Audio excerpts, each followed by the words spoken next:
Breaking Jain news. Digambar Jain college C field Baraut में पंच कल्याणक चल रहा है। आज यहाँ संघ सहित विराजमान परम पूज्य आचार्य श्री विशुद्ध सागर जी महाराज का 32वां दीक्षा दिवस मनाया गया। कल 22 नवंबर को यहाँ मोक्ष कल्याणक महोत्सव मनाया जाएगा और जिन प्रतिमाएं चैत्य वृक्ष पर विराजमान की जाएंगी, साथ ही मुनि संघ का विहार भी होगा। सुप्रसिद्ध प्रतिष्ठाचार्य श्री हसमुख जी जैन धरियावद ने पंच कल्याणक के अवसर पर कहा कि यदि आज जैन धर्म जीवित है तो दिगंबर मुद्रा पूज्य जैन मुनि राजों के कारण ही जीवित है। सुनिए आपका उद्बोधन। कि अपनी हुनर से अर्जित परिवार और संपत्ति को बेलगन छोड़ करके साधुता का जीवन जीने वाले लोग आज इस व्यासपीठ पर विराजमान है। हमने नहीं देखा ऋषभ देव को, हमने नहीं देखा पार्श्वनाथ और महावीर स्वामी को, हमने देखा विशुद्ध सागर महाराज को। इस छवि को हम जब निहारते हैं तो ये ज्ञात होता है कि ये ऋषभ देव की मुद्रा है, ये पार्श्वनाथ की मुद्रा है, ये भगवान महावीर की मुद्रा है। हम अनपढ़ अज्ञानी दुनिया की भोग विलासिता में जीने वाले पामर लोग, हम क्या समझते हैं दुनिया में वैराग्य क्या होता है।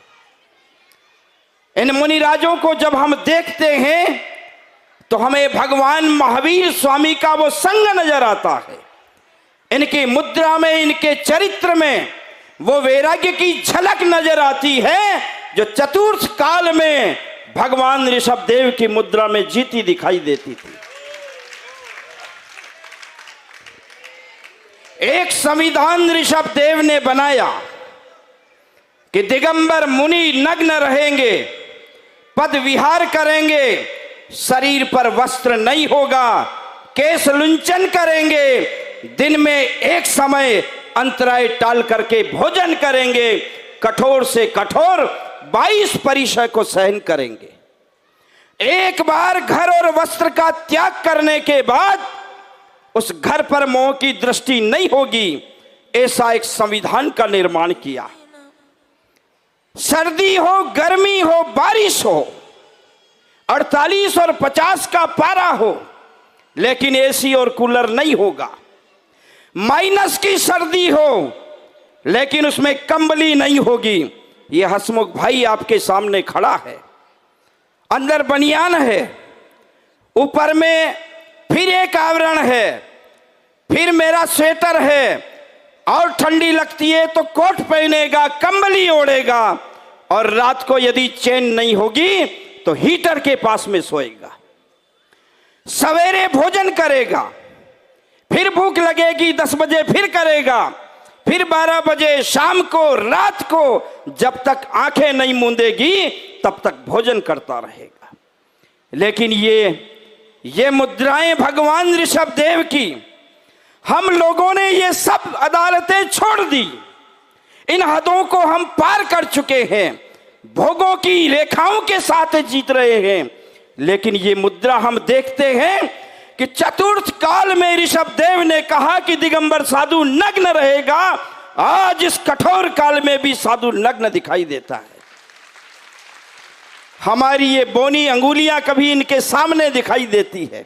ये महाराज ये करते हैं, वो महाराज वो करते हैं, इनको ऐसा नहीं करना चाहिए। हम कौन से ऋषभ देव के वकील बन करके खड़े हुए हैं? हम तो भोगों में जीने वाले लोग हैं। हमने शास्त्र की मर्यादाओं को तोड़ दिया है, तहस नहस कर दिया है। हम तो ग्रस्त जीवन में होने लायक भी नहीं है।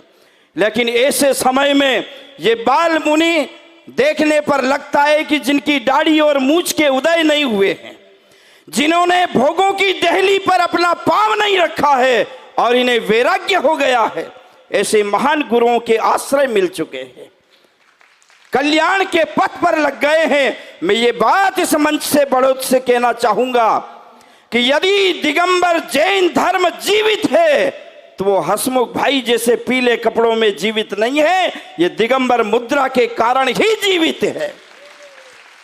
इन्हीं के प्रभाव में ये भारतवर्ष की धरती टिकी हुई है। इसलिए आओ हम निश्चल भाव से मुनि पद की वंदना करें। जीवन में पिच्छी ले पाए या न ले पाए, लेकिन पिच्छी की अवज्ञा का शब्द हमारे मुख से कभी नहीं निकले, कभी नहीं निकले, इसका व्रत इस सभा में लें। दिल्ली में विराजमान पूज्य आचार्य श्री प्रज्ञ सागर जी महाराज ने कहा कि साधुओं के आने पर होती है महती धर्म प्रभावना। सुनिए आपका मंगलमयी उद्बोधन। साधुओं के आने पर धर्म प्रभावना तो होती ही होती है। कोई भी साधु हो, जब किसी भी कार्य में उनका आशीर्वाद मिल जाता है या सानिध्य मिल जाता है तो समाज में दुगना उत्साह हो जाता है। बच्चे, बाल, वृद्ध सभी लोग जो हैं बड़े उल्लास के साथ कार्य को करते हैं, चाहे वो विधान हो, पंच कल्याणक हो, चतुर्माश हो। और साधु आए और सफलता समाज को ना मिले, ऐसा हो ही नहीं सकता है। साधु के मन में भी धर्म के प्रति तीव्र भावना हो, प्रभावना की, आत्म प्रभावना की और समाज को जगाने की, और समाज को भी जो है साधु के प्रति असीम भक्ति हो। ये दोनों का जब संयोग मिलता है तो निश्चित ही अश्चर्य होते हैं, चमत्कार होते हैं, और ऐसे ऐसे परिवार बाहर निकल के आते हैं जिनको आज तक आपने देखा नहीं होगा। ये सब की सब जो है आप सबकी लगन से होता है। तो कभी भी कोई भी अनुष्ठान कराइए, आप साधु संतों को बुलाइए, भक्ति से बुलाइए, आगमुक्त तरीके से उनका जो है स्वागत सम्मान कीजिए, आहार व्यवस्थाएं कीजिए, और जितनी भी आप भक्ति कर सकते हो भक्ति कीजिए।